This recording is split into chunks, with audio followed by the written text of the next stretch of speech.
ప్రణతి television వీక్షకులందరికీ నమస్కారములు. 2019 April 16వ తేదీ మంగళవారం నుంచి 30వ తేదీ మంగళవారం వరకు ఉన్నటువంటి ఈ పక్షంలో కర్కాటక రాశి జాతకులకి ఫలితాలు, సూచనలు, సలహాలు, పరిహారం లాంటిది ఏమైనా ఉన్నదా అనేది కేవలం 4 పాయింట్లలో తెలుసుకోవడానికి ప్రయత్నం చేద్దాం. ఇక మొదటి పాయింట్కి వెళ్తే 16వ తేదీ ఉదయం దగ్గర నుంచి 19వ తేదీ ఉదయం 8:38 వరకు ఉన్నటువంటి సమయం అంతా కూడా ఎలా ఉన్నది అంటే అది ఒక్కోసారి మానసికమైనటువంటి, శారీరకమైనటువంటి సంఘర్షణ అనేది ఉన్నప్పటికి కూడా ఆనందం కలుగుతుంటుంది. సంఘర్షణ ఉంటుంది కానీ కొంత ఆనందం కలుగుతూ ఉంటుంది. కానీ ఈ ఆనందంతో పాటు ఒక్కోసారి డబ్బు కూడా అధికంగా ఖర్చు అయ్యేటువంటి అవకాశాలు కూడా ఉన్నాయి. కుటుంబ వ్యక్తులు ఒక సరైన నిర్ణయాన్ని తీసుకోలేకపోతారు. సోదరుల మధ్య కావచ్చు, లేకపోతే సోదరుల మధ్య కావచ్చు, ఒక సమన్వయం ఉంటుంది. సోదరుల మధ్య సమన్వయం ఉన్నప్పటికీ కూడా అది పైకి కనబడేటువంటి సమన్వయమే.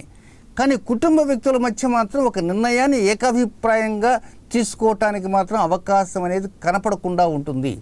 ఒకవైపు చూడటానికి అంతా పాజిటివ్గా ఉంటుంది, కానీ ఫలితం దగ్గరికి వచ్చేటప్పటికి అది నెగటివ్ మేనర్లో ఉంటుంది. దీనివలన ఒక్కోసారి మీకు పొరపాటున ఒకటి మాట్లాడబోయి కూడా మరొక మాట వ్యతిరేకంగా మాట్లాడేటువంటి అవకాశం ఉంది. కనుక కొంతవరకు వాగ్ధాటిని కంట్రోల్లో పెట్టుకోవాల్సిన అవసరం ఉన్నది ఈ రాశి జాతకులు గమనించాలి.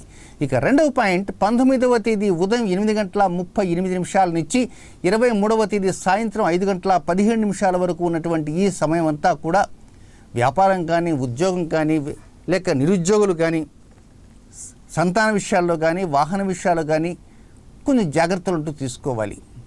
ఇక వ్యాపారం చేసేటువంటి వ్యక్తులు భాగస్వామ్యంగా ఉంటే ఒకరికి మధ్య ఎలాంటి పొరపచ్చాలు లేకపోయినప్పటికీ ఒకరిపైన ఒకరికి ఏదో తెలియనటువంటిది కొంచెం ద్వేషాకిని మనసులో రగులుతూ ఉంటుంది. ఆ సమయంలో ఆరోగ్య విషయంలో కూడా కొంత జాగ్రత్తలను తీసుకోవాలి. ఏదైనా ముఖ్యంగా ఇబ్బందికరంగా ఉంటే మాత్రం డాక్టర్ గారి యొక్క నిర్ణయానికి ప్రాధాన్యత ఇవ్వండి. మీరు చేసేటువంటి ఉద్యోగంలో మీకు ఆనందకరంగా ఉంటున్నప్పటికీ అక్కడ ఆనందం అనేది ఉండదు. పై అధికారుల ద్వారా కొంత నిఘా ఉన్నదని కూడా గమనించండి. ఒక్కోసారి ఉద్యోగానికి రాజీనామా చేసేద్దామనేటువంటి ఆలోచన కూడా ఈ సమయంలో మీకు వచ్చే అవకాశం ఉంది.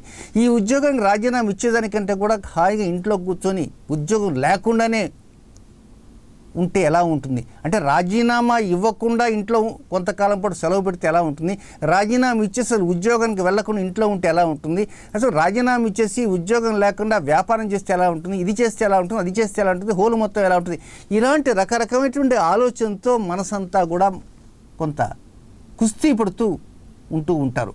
కానీ 20వ తేదీ ఆ రోజు శనివారం, స్వాతి నక్షత్రం కనుక 20వ తేదీ స్వాతి నక్షత్రం రోజున మీరు వీలైనంత వరకు కూడా ఎరుపు రంగు దుస్తును ధరించకుండా జాగ్రత్త పడండి. ఎరుపుని ఎట్టి పరిస్థితుల్లో కూడా ధరించవద్దు. ఎప్పుడు 20వ తేదీ స్వాతి నక్షత్రం శనివారం రోజున. నెక్స్ట్, సంతాన విషయాల మీద కొంచెం ఒక్కోసారి శ్రద్ధ ఎక్కువగా ఉంచండి. మీ శ్రద్ధ ఎలా ఉండాలి అంటే ఏదో ముఖమాటానికి శ్రద్ధ చూపుతున్నారు అనేటువంటి అభిప్రాయం ఎవరికి రాకూడదు. కేవలం ప్రేమ, అభిమానంతోనే శ్రద్ధ చూపడానికి ప్రయత్నం చేయండి.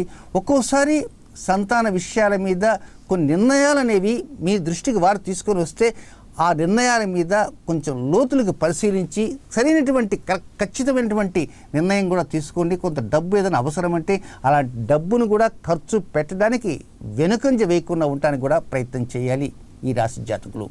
నెక్స్ట్, మూడవ పాయింట్ ఏంటంటే 23వ తేదీ సాయంత్రం 5:17 నుంచి 28వ తేదీ మధ్యాహ్నం 3:45 వరకు ఉన్న సమయం అంతా కూడా బ్రహ్మాండంగా ఉంటుంది.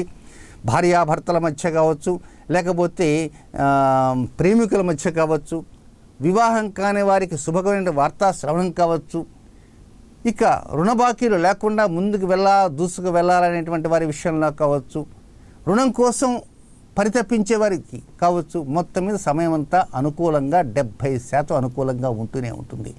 అయితే ఇక్కడ ఒక చిన్న విషయాన్ని కూడా గమనించాలి. 24వ తేదీ బుధవారం, ఆ రోజు బుధవారం వీలైనంత వరకు తెలుపు రంగు బట్టలకి కొంచెం ప్రాధాన్యత ఇచ్చి, కనీసం ప్యాంట్ షర్ట్ కాకపోయినా ప్యాంట్ అయినా తెలుపు వేయండి, లేక షర్ట్ అయినా తెలియండి. లేడీస్ అయితే ఏదో ఒకటి జాకెట్, శారీ ఏదో ఒక తెలుపు రంగుకి ప్రాధాన్యత ఇవ్వడానికి ప్రయత్నం చేయండి కర్కాటక రాశి జాతకులు.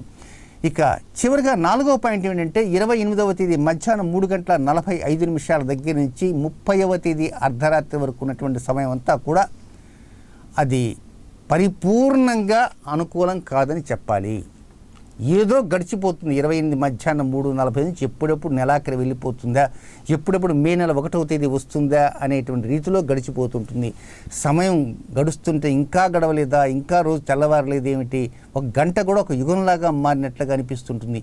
ఈ సమయంలో కొంత కోపము, చిరాకు, విరక్తి, విసుగు ఇలాంటి అన్నీ వన్ బై వన్ వస్తూ ఉంటాయి. ఒక్కోసారి వాహనం కూడా మొరాయించడం జరుగుతుంటుంది. కానీ కొంత డబ్బు కూడా ఆ సమయంలో ఖర్చు పెట్టవలసిన అవసరం కూడా ఉంది కనుక నెలాఖరులో ఎందుకైనా మంచిది 29, 30 రెండుల్లో కూడా చేతిలో కొంత డబ్బు ఉంచుకోవడానికే ప్రయత్నం అంటూ చేయండి. అయితే 29వ సాయంత్రం యాత్రల కోసం కానీ లేకపోతే ఏదైనా చిన్నపాటి వస్తువులు కొనడానికి కానీ ప్రయత్నించాలనేటువంటి తపన ఉన్నప్పటికీ వాటిని వాయిదా వేసుకోవడానికి కూడా కొంత ప్రయత్నం అంటూ చేయగలిగితే పరోక్షంగా మేలైన లబ్ధి పొందడానికి అవకాశాలన్నీ ఉంటాయి. మొత్తం మీద కర్కాటక రాశి జాతకులు చిట్ట చివరి 2 రోజుల్లో విసుగు, విరక్తి లేకుండా మీ ఇష్టదైవానికి ప్రాధాన్యత ఇవ్వడానికే ప్రయత్నం అంటూ చేయండి. నమస్కారం.